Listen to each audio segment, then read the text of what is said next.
There are bands that define a generation, and then there are bands that somehow manage to define several. U2 belongs in that second category. For more than 4 decades, they've been impossible to ignore, impossible to imitate, unless you're Coldplay, kinda, impossible to categorize. And they've been called a post-punk band, an arena rock band, an alternative band, an art rock band, a Christian rock band, and sometimes they've even flirted with electronic dance music. And they've kind of hit it on almost all of it. Somehow, despite all those labels, none of them completely fit because U2 has always been its own thing. What fascinates me the most isn't that they've, sold well over 100 million records or something, or filled stadiums across every continent. Plenty of artists have had enormous commercial success. What separates U2 is that they were never content to simply repeat themselves, except maybe once with their first and second records. They've really always tried to reinvent. Every time they reached the top of the mountain, they seemed determined to climb a different mountain. Sometimes that instinct produced masterpieces. Other times it produced albums that left fans scratching their heads. But they were always almost reaching for something bigger than, simply writing another hit single. And I love them for that. I still do to this day. And that's one of the reasons, ranking their whole catalog isn't difficult, but it's tricky because it just depends on when you discovered them. But whenever you discovered them, you might be talking about a completely different band. If your first album was Boy, well, then you remember 4 young Irish musicians barely contained ambition. That's what that album feels like. If you came aboard during Joshua Tree, you witnessed the bigger rock band on the biggest rock band on the planet at the absolute peak of its powers. Maybe Achtung Baby is when you jumped in. Every fan carries a different version of U2 in their heart, and mine has changed over the years because they've changed over the years. Albums I barely appreciated when I was younger have become favorites decades later. Others that I once wore out have kind of slipped a little because, I've heard them too much and they just maybe weren't as good as I remembered. Before I dive in, I should explain how I put this list together. I'm not ranking these albums based solely on sales or chart positions or awards, stuff like that. Those things matter, but only to a point. I'm asking a much simpler question to myself. Which albums do I genuinely want to sit down and listen to from beginning to end again? You know what I'm saying? Which ones still surprise me? Which ones continue to reveal new details after hundreds of listens? Which records capture the spirit at that particular moment in their career? That's what I was looking for. And yeah, I'm fully aware that some of these rankings, it's not going to upset anybody because who cares? But, rankings are what they are. What I found was that U2 didn't produce as many masterpieces as I thought. No true stinkers, but only really a handful of epic releases. We'll get into that.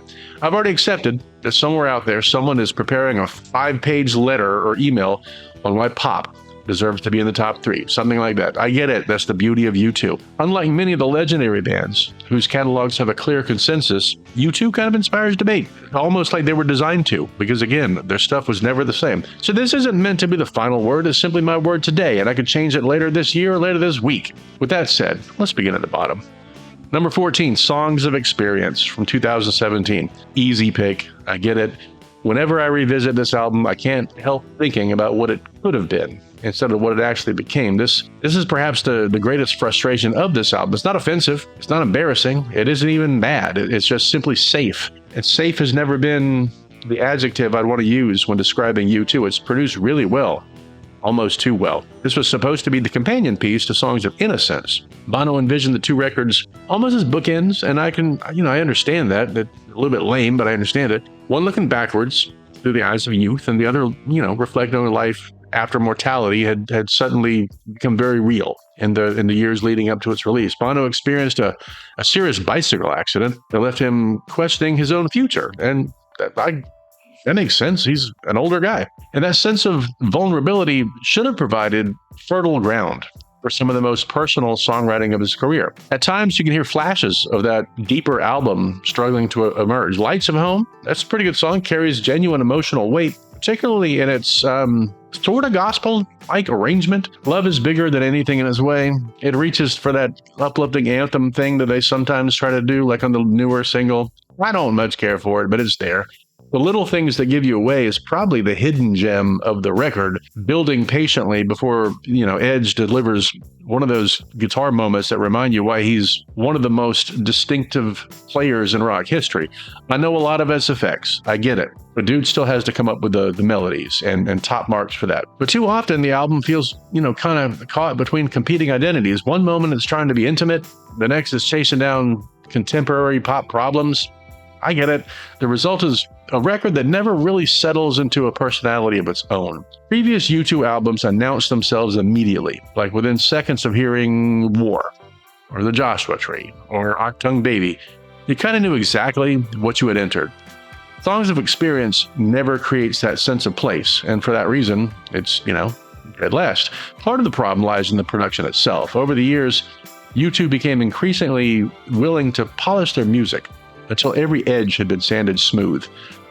Earlier records benefited from some happy accidents, imperfections, and moments where the band simply sounded like four guys playing in a room. Here, everything feels meticulously assembled. Ironically, that perfection strips away much of the humanity, which we kind of expect from them, which is crazy because we're talking about U2. The lyrics often struggle to land with the same force Bono once delivered effortlessly. There's moments of wisdom and tender stuff, but they're surrounded by lines that feel more like slogans than revelations. That's especially noticeable because Bono set such an impossibly high standard for himself during the classic years, When you've written songs like, One or The Streets Have No Name, listeners expect better. And that's perhaps the most telling criticism I can make is this. I rarely find myself craving this album. There are individual songs that I'll happily revisit, but I almost never wake up thinking, I'm in the mood to hear Songs of Experience, start to finish. It's not a failure. It's not a disaster. It's simply not the best U2 album by any stretch. And for that reason, it begins our countdown at number 14. Number 13, Songs of Innocence. It's almost impossible to talk about Songs of Innocence without first addressing the giant elephant in the room, or perhaps I should say, the giant Apple logo. No album in U2's history has been overshadowed by its release strategy quite like this one. September 2014, the band partnered with Apple, automatically placed the album into iTunes libraries of more than 500 million users. From a marketing standpoint, it was an unprecedented disaster. From a public relations standpoint, it was an unmitigated disaster. I always wonder why U2, the brunt of the hatred, and not Apple. Whatever. It does take two to tango. The backlash had very little to do with the music itself. I mean, people didn't object because they disliked the songs. Many hadn't even listened to them. They just objected because something had appeared in their personal music collection without being asked. It felt invasive. But in an era where, privacy concerns were becoming more pronounced, U2 found themselves cast as the villains in a story that had little to do with art. It was a great story. It was one of the rare moments in the band's career where their ambition kind of collided head first with public perception. The unfortunate part is that Songs of Innocence is actually not a bad record. If you listen to it, it's pretty good. Or it's okay. I'll give you that. Conceptually, it's one of Bono's most personal works. Rather than trying to save the world or wrestle with, global politics, he kind of turns the scene inwards. The album revisits his childhood in Dublin, the death of his mother, things like that. It's U2 looking backwards instead of outward, and that was kind of refreshing. The Miracle of Joey Ramone opens the album with some energy and serves as a reminder of how transformative music can be when you're young. It's not a great song. It's fine. Every music fan has their Ramones, in their list. It's also a song that sounds nothing like the Ramones, so I'm not sure what they were thinking, but here they are. And then there's Every Breaking Wave, which I consider one of the finest songs U2 has ever written in the 21st century. It's heartbreaking. It's mature. It's quiet and devastating. Bono doesn't oversing it. The Edge resists the temptation to fill every empty space with the guitar. And as the result, we get a song that grows more powerful every time I listen to it, really. Had it appeared on All That You Can't Leave Behind, I suspect many fans would consider it a modern classic without hesitation. It works with the full band. It works with just Edge on the piano. The song just works. Even songs like Cedarwood Road, with its distorted guitars and restless energy, it captures something authentic. I think U2 was really, really trying on this record. So why does the album land right at the bottom in my rankings? Well, It's frustratingly simple. Despite its excellent moments, it never develops the identity of their greatest records. Think about War. From the opening notes, you know exactly what that album's going to say. Joshua Tree, you kind of get it. Achtung Baby, even Pop. You kind of get all good, not great. That's what this album is. It's okay. It's just fine. Part of that comes from the production. Once again, the band has enlisted a team of producers rather than committing to a single creative vision. It's kind of the Disney Star Wars problem that they don't have a single visionary working the rudder. Brian Eno, Daniel Lanois, Danger Mouse, Ryan Tedder, Paul Epworth, the list goes on. Individually, they're all talented. Collectively, however, the album feels more like it's, too many cooks in the kitchen. Different tracks seem to come from different worlds, making the listening experience less cohesive than it should be. I also find myself wondering what might have happened if the band had trusted their instincts a little more. One of the recurring themes of U2's later work is a reluctance to leave songs alone. And some people are like that. Earlier albums often captured lightning in a bottle because they embraced spontaneity. It had to be done by Friday, and what you turned in on Friday is what you got, and sometimes it was great. By the 2010s, every song seemed to go through endless revisions and remixes and production tweaks, and that pursuit of perfection kind of drains the life out of the music, and I think that's what happened here. There's another song that deserves mention here, even though it didn't make the standard album. Invisible. It was released during the promotional campaign. Somehow didn't make the record. That's a really good song. I don't know what they were thinking. Ultimately, Innocence occupies an odd space. It's sincere without being naive, personal without becoming self-indulgent. It's well crafted. It's too well crafted. And time has been kinder to this record than the initial reception. It's fine. Strip away the Apple controversy and you'll find a respectable late career album. It's not as good as All That You Can't Leave Behind, but it's not too far from it. It deserves another listen. It deserves a fair hearing. It doesn't deserve to climb higher than number 13. So number 12, I got No Line on the Horizon. This is a very strange thing about No Line. It's an album made by a band that had nothing left to prove. Maybe that was the problem. U2 had conquered the world many times over. They had made some of the most important albums in rock history. They had survived artistic reinventions, enormous tours, public backlash, all that. And that's what makes No Line on the Horizon such a fascinating but frustrating chapter in their story. The album arrived 5 years after How to Dismantle an Atomic Bomb, and expectations were enormous. U2 was just coming off of Vertigo and then a massive world tour, in a period where they seemed to kind of have found their footing, sort of. Fans were kind of hoping maybe for another Achtung Baby or something where U2 kind of completely did something different. We were keen for that at that point. Instead, they delivered something far stranger. The opening track, No Line on the Horizon, immediately tells you this isn't going to be a straightforward rock album. I'm okay with that. That's fine. The Edge sounds like he's coming from another planet. I'm okay with that. Honestly, when this album works, it works beautifully. There's a lot to like on this album, for sure. Magnificent might be one of U2's most underrated songs of the 21st century. It's classic U2, huge guitars, longing in the vocals, Bono reaching towards something bigger than himself. It feels like a lost cousin of Where the Streets Have No Name, something like that. The Edge is wonderful in this, and Larry Mullen's steady drumming, it creates that unmistakable U2 feeling. It's a really, really, really good song. And then there's Moment of Surrender, which many fans consider the masterpiece of the album. It's over 7 minutes long. It takes a while to get there. I'm not the biggest fan of it, and it feels less like a rock song and more like a prayer set to music. I'm okay with that part. I just never really liked the song all that much. So here's where the album struggles. The biggest issue with No Line is that it often feels like an album of incredible ideas that never become incredible songs. They had the atmosphere, had the experimentation, they had the ambition, they recorded in another country, all that stuff, but so many tracks feel unfinished, like sketches that need another round of editing or something. Get On Your Boots, probably the most controversial example. The band clearly wanted a wild, funky single, something that would surprise people. And in theory, U2 experimenting is exactly what a lot of us want. This is the band that made Achtung Baby, for God's sake. Get On Your Boots never reaches that level of reinvention or anything. It sounds like U2 trying to sound modern instead of actually being modern. And that's sometimes the biggest challenge of this album. The songs feel like they're searching for an identity and that just never quite gets there. And that's especially surprising because U2 has always been masters of identity, No Line on the Horizon sounds like a band looking around and asking, where do we go? Where do we go now? And maybe that's why the album remains interesting, but not wonderful. It's not a failure. Calling it a bad U2 album is unfair because they're always competent, at least. There are moments of genuine beauty on this record, but compared to the albums above it, this one lacks, a defining statement. It doesn't have the desperation of Boy. It doesn't have the fire of War. And maybe that's why No Line lands at 11.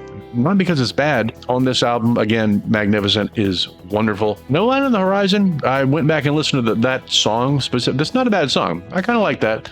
Moment of Surrender, it's fine. There's some good songs on here. It's a beautiful, uneven, ambitious album. They're just, looking for the next thing and just didn't quite hit. So at number 11, I got Rattle and Hum. If there's one U2 album that represents both incredible ambition and dangerous confidence, it's Rattle and Hum. It was released in 1988, right after the worldwide phenomenon that was Joshua Tree. This is the sound of a band that had reached the mountaintop and decided they wanted to kind of take a look around. And that's both the brilliance and the problem. Coming off Joshua Tree, U2 had become the biggest band on the planet by far. They were no longer the young Irish lads, searching. They were icons. Where the natural move would have been to make a safe record. And U2 did the exact opposite. I give them credit for that. Then we got this. Instead of trying to recreate With or Without You or Where the Streets Have No Name, they went deeper into their musical influences. They looked towards American roots music. They wanted to understand the music that inspired them.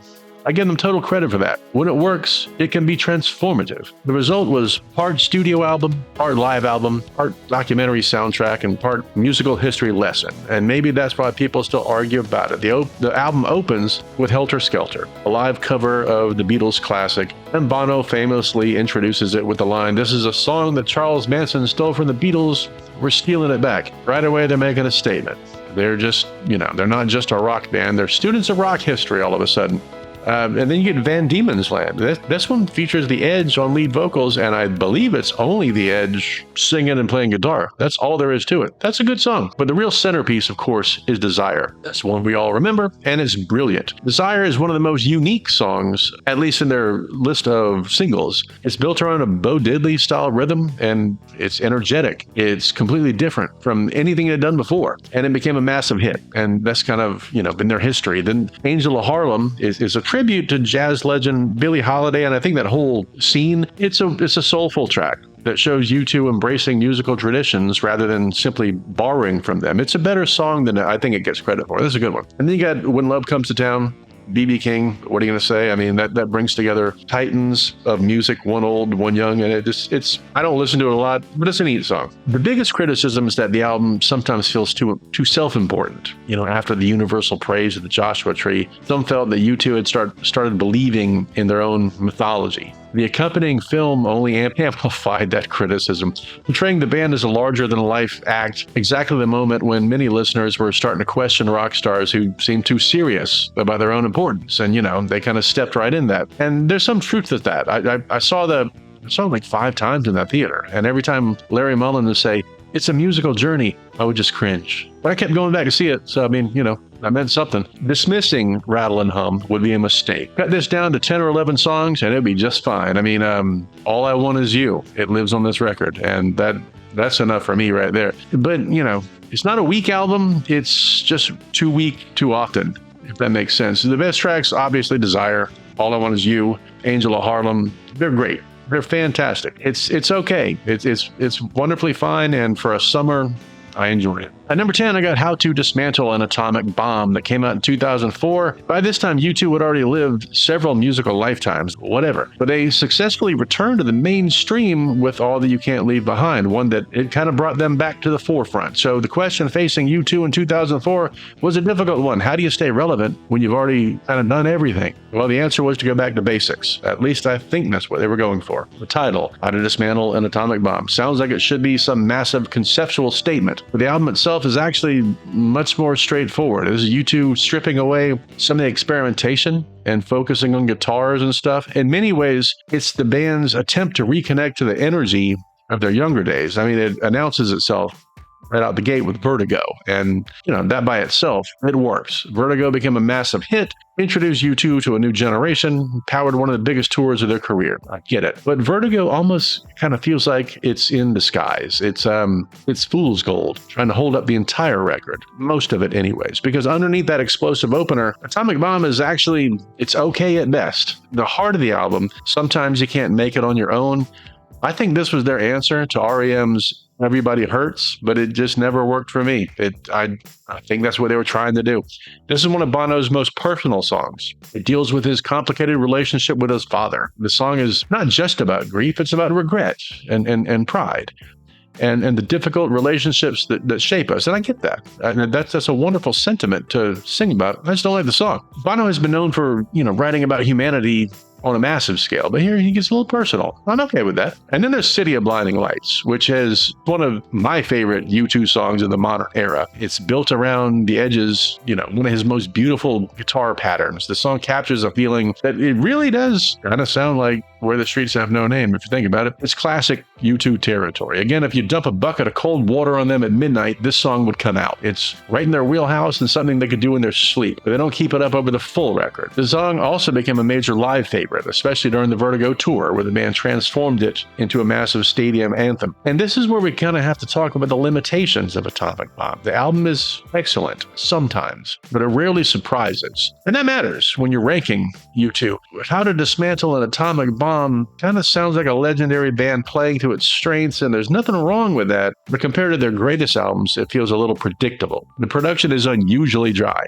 and my guess is they thought that meant rock in quotes, but okay, I don't know. It's a good album. It's a very good album sometimes, but just turning the knob back on the effects doesn't equal a masterwork to me. I need more. Songs like All Because of You, Love and Peace or Else, and Crumbs from Your Table, they're solid, whatever, but they don't quite have the emotional punch, or they don't have the lasting power in my mind, to be honest. This is a band that once changed the direction of rock music, and now they're making very good U2 records, and that's okay. Being very good is fine. There's still a lot to love here. The Edge is absolutely on fire throughout most of the record, like he always is. The album also deserves credit for keeping U2 culturally relevant in an era dominated by younger bands, and changing music trends. U2 showed they could still stick around. The album lacks a sense of discovery, and that's fine. It's not a reinvention. It's not a revolution. It's a great band reminding everybody why they became great and that they still kind of are. I mean, City of Blinding Lights, favorite one, Vertigo, Unimpeachable. It's not a bad record. It's okay. At number 9, I got Boy. Now we're getting to the DNA. This is the first full-length album. They might have had an EP before this. I don't even know. It doesn't have the monumental songwriting of Joshua Tree, or the emotional depth of later records. Well, what it does have is something that other U2 album can ever recreate. It's the sound of 4 young guys doing their first album. It's, I Will Follow. It might be the greatest debut album statement ever recorded. It's up there. It's got that chiming edge guitar with the weird percussion and stuff. Really good, really good. Tracks like Twilight, it shows the band already kind of experimenting with atmosphere. The Edge's guitar doesn't just play riffs. It creates, environments, and it's going to be important later on. Trust me. On Cat Dub, that's probably my favorite one on the album. Into the Heart, I think, gets a little too into itself. All of them, though. And then you get Out of Control. All of them are great. This is a really good album. It's just a really good album made by really, really young guys who just learned how to play their instruments like a minute ago. It's stunning in that regard. But because it's small, that doesn't mean it's insignificant. In fact, you could argue that Boy contains, the purest version of U2. You could say that about every band. This is before the sunglasses, before the giant tours and the political statements. This is just them trying to figure out life, and I love it. That's why songs like The Electric Co., they still hit. They did a lot of this, or a few of these, I guess, on the Live at Red Rocks. I did not put Live at Red Rocks in this ranking, but if I did, it'd be probably top 5. That's a great live album, and I wish they would have put out like the full show, but they didn't, and that's okay. Number 8, I got Zooropa, and this is one that people could either put way down or way up. I understand both ways. It's a weird album, and I mean it's weird in the best possible way. If Boy was the sound of 4 young guys trying to discover who they were, Zooropa is the sound of the biggest band on the planet looking at fame and saying, wait a minute, hold on, what exactly have we become? I mean, it's just U2 at their strangest and their most experimental, the most fearless, and honestly, it's one of the most fascinating albums they've ever made. I didn't like it at first. at all, but I've grown to love it wholeheartedly. Released in 1993 during the madness of the Zoo TV tour, Zooropa was almost an accident. The band had just released Achtung Baby, completely reinvented themselves, and they were in the middle of a tour that was basically a multimedia assault. Giant video screens, fake TV channels, blah, blah, blah. Most bands would have taken a break. U2 went into the studio between tour legs and made another album. That alone tells you where their heads were at. The opening title track, Zooropa, is one of the strangest album openers of all time. It begins with a swirl of electronic noise. Question is basically the entire album. So what do we want? What do we believe? Who are we when everything around us is selling us an identity? That was kind of genius. That was the genius of this album. It wasn't a political album in the traditional U2 sense. It wasn't saying, here's the answer. It was asking, does anybody have an answer? The more I listen to the album, the more I laugh, because it's just crazy how weird it is. Stay. That's a beautiful song. It's not my favorite on the album, but it's a great song. The first time, really good. And then sometimes that's why this album works. But then you have like Numb. You have The Edge taking lead vocals, spoken word delivery, robotic list of commands. It's bizarre. It's annoying to some people, and it's brilliant to others. I think it's a perfect representation of the album. I remember seeing the video and thinking, what the hell are you guys doing? But the more I saw the video, the more I heard the song, I'm like, I like what you guys are doing. It's a weird one. Lemon, oh boy. This song is probably the biggest dividing line amongst a lot of U2 fans. Some hear genius, I kind of do. Others hear Bono singing it in falsetto over a dance beat and say, what in the world happened to you guys? And I understand that. They chose a little chaos. And that's what makes Zooropa kind of interesting. Now, why is it number 8? Because while it's brilliant, it's also inconsistent. I mean, for every daddy's going to pay for your crashed car, we get something maybe not as good. As a whole, it's a great record. Song for song, not as much. There are moments where it feels almost masterpiece. And then there are moments where it feels like not even close. It's a strange little album, caught between eras. I kind of liken it more to an EP because I don't think it was, really thought out. And that's kind of what makes it kind of cool. Most bands would have simply just, protected their legacy. U2, they risked destroying theirs, and somehow they created one of the most unique albums of the 1990s. Number seven. Now we're getting to the good stuff. This is where the ranking gets interesting, because October is one of those albums where the flaws are inseparable from the beauty. It's not the tightest U2 record, and there's a reason why. It's not the most polished, but it might be the album that best captures their faith, their uncertainty, etc. This was U2 before they knew exactly who they were. This was released in 1981, just 1 year after Boy. October was made during a chaotic period. They were young, they were getting attention, and they were wrestling with something deeper than just becoming a successful rock band. They were dealing with identity as musicians and as people. The story behind October is one of the most fascinating chapters in their history. Bono, The Edge, and Larry Mullen were involved in a Christian fellowship group, and they were seriously questioning whether their lives as rock musicians were compatible with their spiritual beliefs. I like that. And, I'm glad they didn't walk away, but I do like that reflection. I do not fault them for that. Fame versus faith can be something that leaves you questioning. Imagine, you're a young band, you're on the rise, and you're wondering, are we following our purpose? Or are we just chasing fame? I don't think many bands actually reflect in that way, and that's kind of cool of them. And then there's the famous story, the missing briefcase. During that tour, Bono lost a briefcase that contained the lyrics and notes for the album. Imagine that happened in a day. Your phone disappears, your laptop gets stolen, your entire creative process is gone. This is years before cloud storage, mind you. For Bono, it meant walking into the recording session without many finished lyrics, and strangely enough, the uncertainty kind of became part of the record's personality. Opening track, Gloria, quite possibly my favorite U2 song of all time. Always loved that. That bass line from Adam, it immediately grabs you.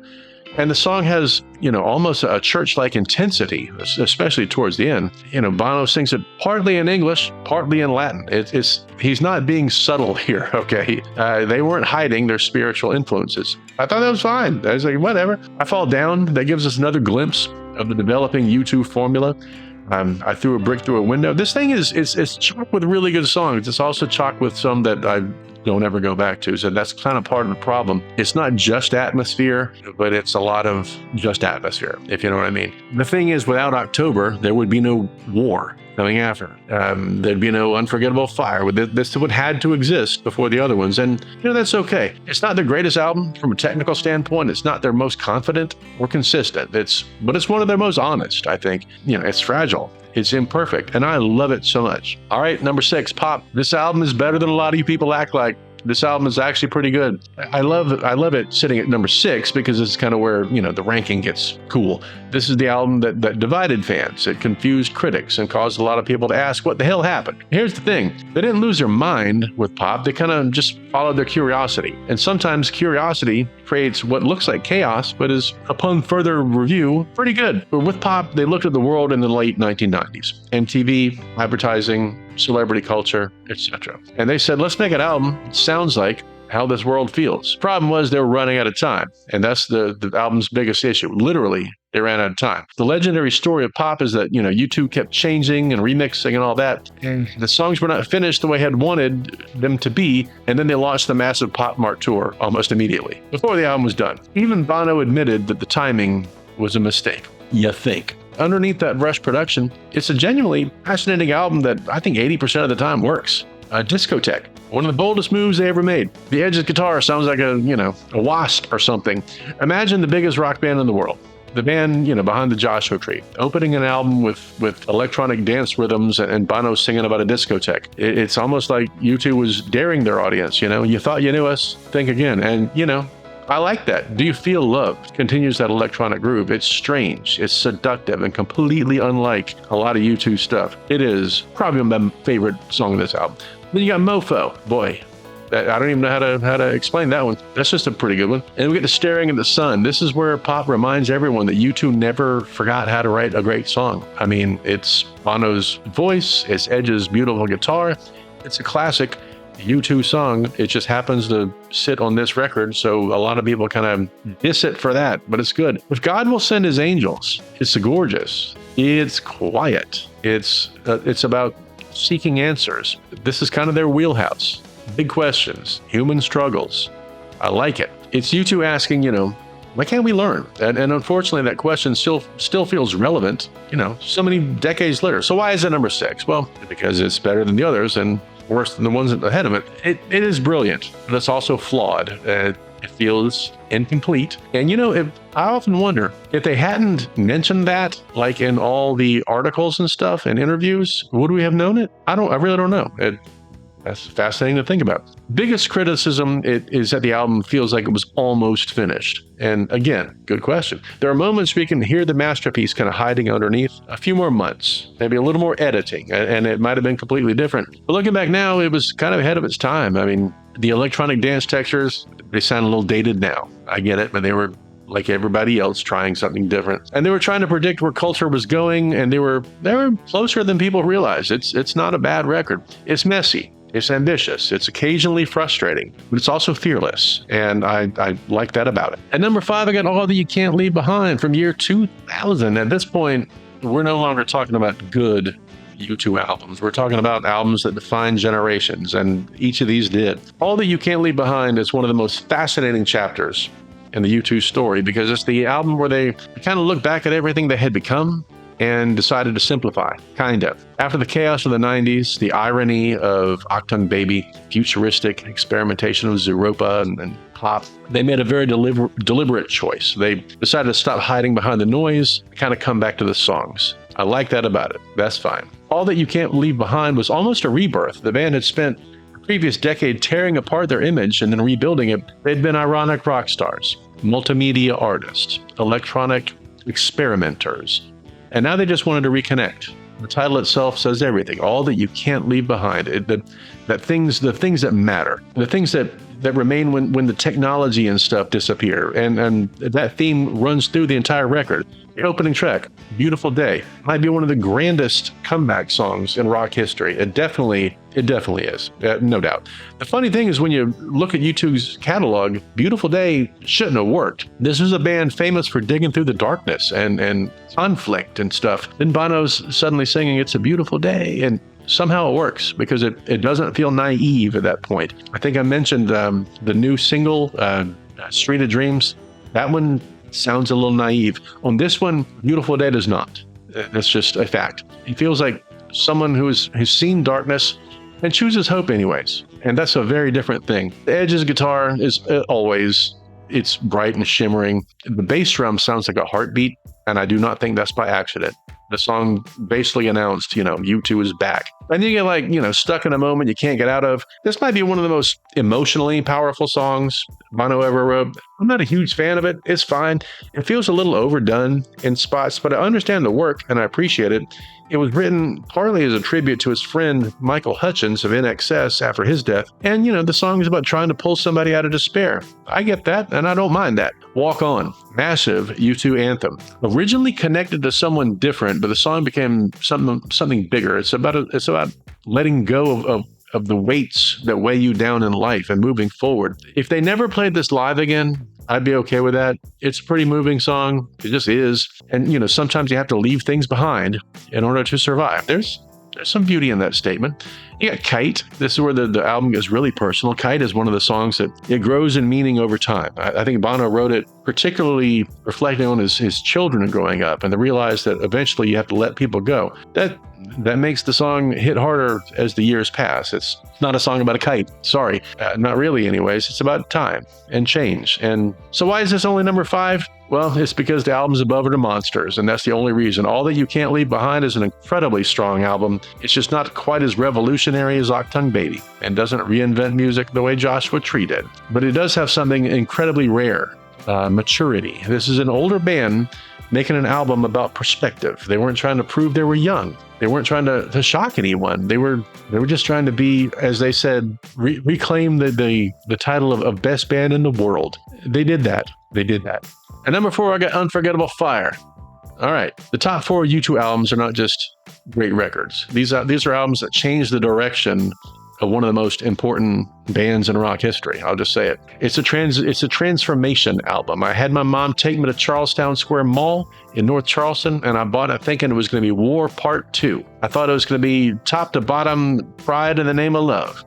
And I could not have been more disappointed, because it was not. In the Name of Love makes me think that it would be all that, top to bottom. Nope. It's more like Fables of the Reconstruction by REM, but in U2 language.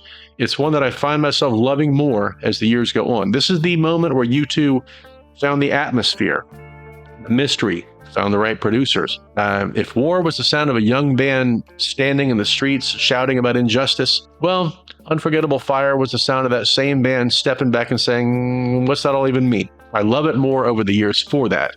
This was released in 1984. It was a massive turning point. U2 had already built a loyal following with Boy, October, and War. They had proven they could, write powerful songs, but they were searching for something beyond those, 3-minute post-punk anthems. They wanted some depth, and I get that.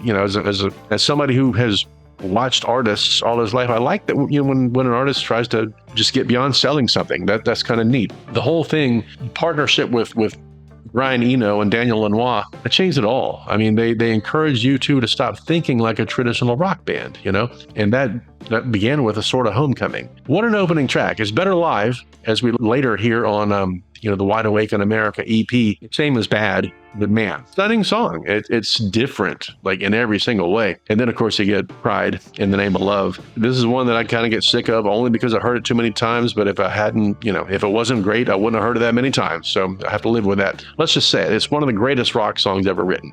Period. Do I tire of it? Yes, I do. Sometimes. But much like, the one I love by REM, this song is, production-wise, a perfect song. You could not produce it any better, and they did. It's inspired by the life and the legacy of Martin Luther King Jr. The song became one of U2's defining moments. It has a huge chorus, the unforgettable guitars, and it's just unimpeachable is what I like to say.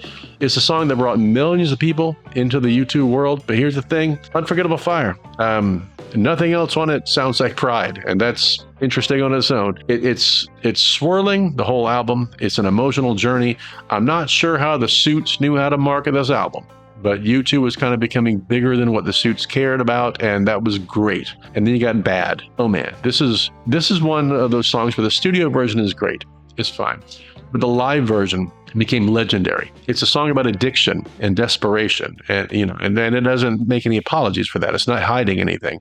But when they do this one live, it is one of the most beautiful things you'll ever see. So why is this album number 4? Well, because the other 3 above it are kind of untouchable. That's the only reason. But artistically, this might be the album that kind of changed everything because, again, they kind of outfoxed the Suits. They kind of quit doing just 3-minute singles. They grew up on this album, and for that we can thank it. All right, number 3, Achtung Baby. Start throwing stuff at the screen. This is my 3rd favorite. Putting it at number 3 is not a knock, not even close. For a lot of fans, this is the album they would put at number 1, and I get it. But Achtung Baby is not just one of U2's greatest albums. It's one of the greatest reinventions in rock history, and I can't think of anybody that did it better. Very few bands ever reached the level that U2 had reached after the Joshua Tree and Rattle and Hum, and then had the courage to completely tear down their entire image. Most bands would have protected the brand. U2 decided, let's just kick it all in. And that's why this album is legendary. Released in 1991, it was born out of crisis. After the overwhelming success of Joshua Tree and such, they were the band with the answers. And then something happened. They kind of got tired of being that band. Pressure was enormous. They went to Berlin, reunited with producer Brian Eno, entered the studio, and things were not going well. Songs weren't coming together. They didn't like each other. I was kind of, we're going to keep doing this. And then, of course, legendarily, they came up with a song, One. Okay, neat. That changed the direction. The album began to reveal itself, and the tasty bits were coming together. Opening track, Zoo Station, one of the boldest album openers ever. Distorted guitar, electronic textures, Bono buried under effects. I love it. I'm all in. They used to open them with songs like Where the Streets Have No Name, and now they're doing this. I like that a lot. Even better than The Real Thing. Title alone tells you they were exploring reality versus illusion. Totally got into that. U2 was not just making music. They were commenting on the world around them and their part in it. And then, of course, like I mentioned, One is one of them. It's not a simple love song. It's about relationships, yes. It's also about forgiveness and stuff. It's a special one in their catalog, Mysterious Ways. One of the most joyful songs.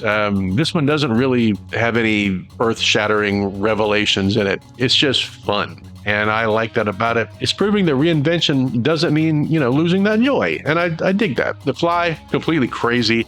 Bono creates a character, dark sunglasses, leather, ego.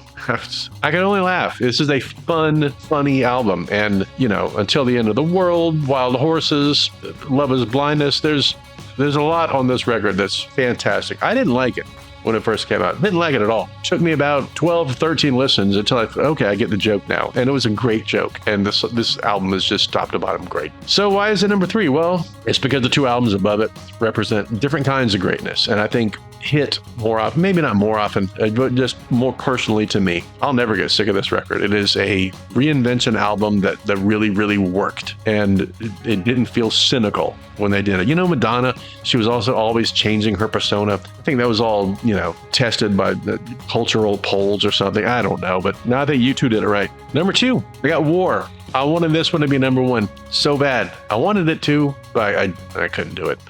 I'd get roasted. This is the one where my grandmother complained because I discovered them on MTV, right? This was my first U2 album, and of course I discovered them on MTV. We didn't have cable where I lived, but my grandparents did, and my grandmother complained about U2 being too dirty, physically dirty. I was like, the song's called New Year's Day, but whatever, Granny. Love you. And let me tell you something. Putting War at number 2 is a statement, because this is not just one of U2's best albums. This is where U2 became like the U2 that we knew. We had the videos, we had Sunday Bloody Sunday, all that. Boy was innocent. October had questions.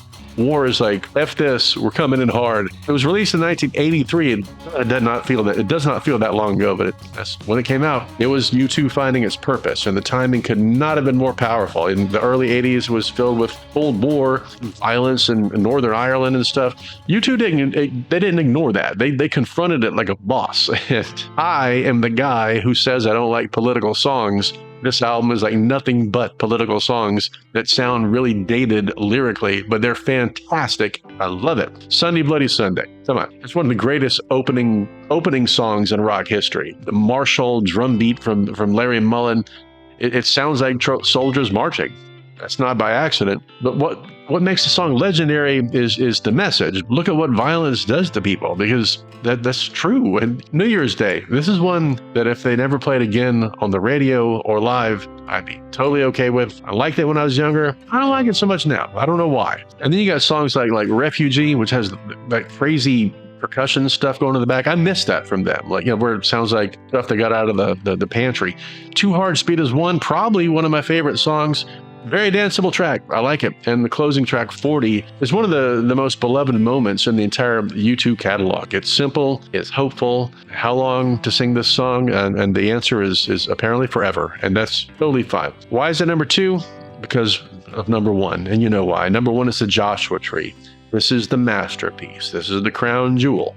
They will never make an album better than this. And I always say, much like The Empire Strikes Back, when people say they'll never make a movie better than that, I hope they're all better than that, but they just never will be. This is what Joshua Tree ended up being. Joshua Tree has everything. It's got the songwriting, it's got the emotion, it's got the production, it has the sound, and has the cultural impact. Boy, did it. Released on March 9th, 1987, Joshua Tree is not just another successful rock album. It was a cultural event. This was U2 stepping onto the biggest stage in the world. I don't know if they expected this to be this big. I kind of think they expected it to be this big. They're just that way, and I'm okay with that. This album did not come out of nowhere. It was the result of everything they've been building towards, Boy gave us the ambition. October gave us the searching. War gave us the political voice, and Unforgettable Fire kind of gave us the atmosphere. Now they had all the Lego pieces, and they were going to use every friggin' one of them. The band traveled through America,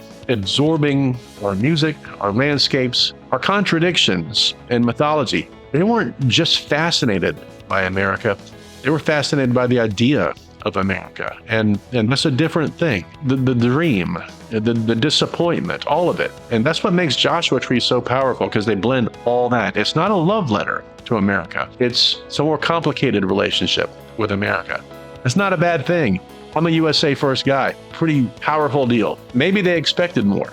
And who's to say who was wrong? Quite arguably the greatest album opener of all time, Where the Streets Have No Name. I didn't like it at first. I thought it was fine. I would sometimes skip it. Over the years, though, that thing just makes no sense. It should not be that good. It's not just a song. I mean, it's literally a journey. The lyrics talk about place beyond class and religion and social status. That's powerful, and it sounds so naive, but I don't know. It works today, I think, better than it did when I was a kid. I was probably more cynical about it then. It's not my favorite of theirs, but it's possibly their best. Still haven't found what I'm looking for. This might be Bono's greatest lyrical statement. It's a gospel song. Just don't even try. The crazy thing is it's built around uncertainty. Many bands will write a song called I Found It. U2 wrote I Still Haven't Found It. And that's powerful, with or without you. All right, let's talk about one of the greatest love songs ever recorded. It gets thrown up there with The One I Love by REM and Every Breath You Take by The Police as being kind of mean love songs, or at least, backhanded love songs. But the genius of this one is its restraint. I mean, the guitar is barely there for most of the song. The bass line, it's fine, and it's over and over, and it never changes, and that kind of becomes, like a heartbeat of the song. The drumming is very, very subtle until the very, very end. And it's a song about restraint, and I like that. It's about connection and conflict. It's about wanting someone or needing someone and being unable to live with them, unable to live without them. It's not just a love song, it's a human song. It's not about the failures of your significant other, it's more about the failures of yourself, and that just speaks to me. And I just thought of that just right now. So where does the album separate itself? Below the Blue Sky. This is U2 at the most intense. Not one of my favorites, not even close. But people seem to love it. It's the one that most dates itself on the album, I think. It's like Russians by Sting, but sonically it kicks ass. I mean, it's inspired by political violence and American foreign policy, etc. But it does sound great, and I'll give it top marks for that. Running to Stand Still, one of the most heartbreaking songs U2 ever wrote. It's a quiet story about addiction and desperation. No giant guitars, just, emotion. It's the mark of a great band knowing when not to go huge. And this is one that it was felt throughout the stadium when I got to see them live. And I don't know if I had heard it more than a handful of times when I saw it played live. One Tree Hill, I like it. Written in memory of Greg Carroll, a friend of the band who died tragically, is one of Bono's most emotional performances. Feels like grief turned into music, and it's pretty good. So why is this one number one? Well, obviously, it's the Joshua Tree, for F's sake. It's the rare album where everything lined up. The production, flawless. The performances, flawless. The songwriting, mostly flawless. It's timing. They had everything on their side, and they went all in, and it just worked. So, it's political without being too preachy. It's ambitious without being pretentious. It's spiritual without being exclusive, and it is not. It's massive without losing intimacy. And for that, I just love it. So there it is. 14 albums, almost 5 decades of music. They have been around literally most of my life. This took us from, the 4 young guys in Dublin trying to find their voice to one of the biggest and most influential bands the world has ever seen. And that's the fascinating thing about these guys. They were never just a band that just made albums, just to make an album. It didn't feel like it. It feels like even the not so great albums, there was a reason they made those albums. And I like that, whether it worked all the time or not. They're a band that kept asking questions. Who are we? Well, what do we believe? Not just us, but everybody. How do we make sense of this world that's around us? It's the ambition that I like. But the reason U2 has endured is not because they were always perfect, and they weren't. I mean, those first 3 in this list, Jiminy Christmas, not so great. They're albums that divided fans. Even the best albums divided fans. And there are songs that missed the mark. And they just are. There are moments where even one of the greatest bands in history had to find their way again. And honestly, that's what makes this story kind of interesting. Perfection is boring. The story of U2 is about evolution, elevation. It's about 4 musicians, the same 4 musicians who refuse to stay frozen in time. Could have made the Joshua Tree over and over again. I'd have loved that. I'd have loved hearing that. But I'm glad they didn't. They could have played it safe. Instead, they walked away from their biggest successes and risked everything. That's why Achtung Baby is around. That's why Pop is around. That's why U2 is still worth discussing. 4 musicians who started in a small rehearsal room in Dublin, not even knowing who would play what instrument, ended up becoming and creating one of the biggest musical legacies of all time. It's amazing. I don't know if that's ever going to happen again. So whether Joshua Tree, Achtung Baby, War, any of those are your number one, that's the beauty of this, man. These albums continue to live and breathe, and that's what makes these classics. And that's why nearly 40 years later, almost 50 years, we're still talking about U2. They just came out with a new single. It was polarizing, but it was interesting. So I dig that. Thanks for joining me on this journey. This is the longest video I'll ever do in my life. If you got to this point, make sure to leave a comment saying, I made it, man, and I'm okay. That's fine. Maybe a love letter. Sure, they deserve it, and that's what this was. Until next time, keep the music going, keep searching, and keep being nice to everybody, because sometimes, the greatest songs are found when we're still looking for what we can't find. Make sure to like, subscribe, all the stuff. Let me know what you think. This one, like I said, went a little long, is worth it. I love hearing comments. Can't wait to join you down there. You guys be safe. Things are crazy today, but I appreciate every one of you, and I'll see you on the next one.